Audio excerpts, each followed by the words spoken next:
This is where nuclear power is made.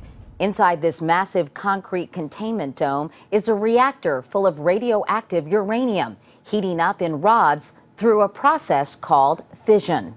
It would be like if you had a tough guy go in a room with a bunch of other tough guys and they start hitting and beating on each other, and it just spreads, and then you have a riot.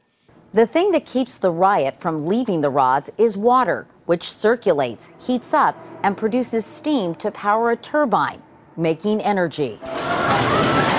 As soon as the earthquake tremors began, Japanese energy officials shut down 11 reactors by interrupting the fission process. If you go to your stove and you want to turn your stove off, you turn the knob, you turn off the stove. The way you turn off a nuclear reactor is somebody turns a knob and they put control rods next to the uranium rods. Water must continue to flow around the rods to cool them down. At 3 reactors, though, power failures kept that from happening. Okay, your backup system should have kicked in. They have all these generators. Didn't happen.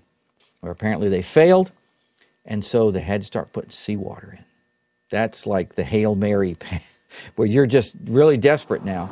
Even with the 2 Fukushima explosions so far, this is nothing like Chernobyl, where in 1986, the control rods malfunctioned and the fuel rods melted down.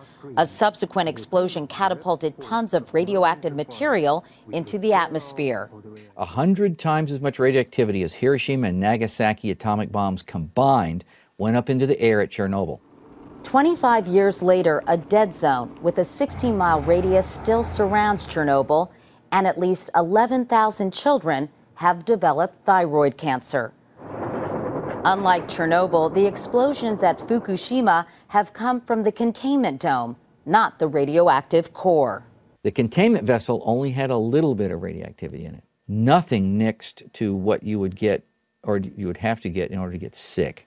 There are 104 nuclear reactors here in the United States.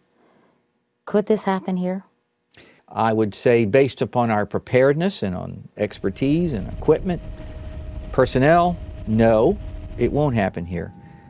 But when you take a look at the simple things going wrong over there in Japan, like a generator, that's disturbing.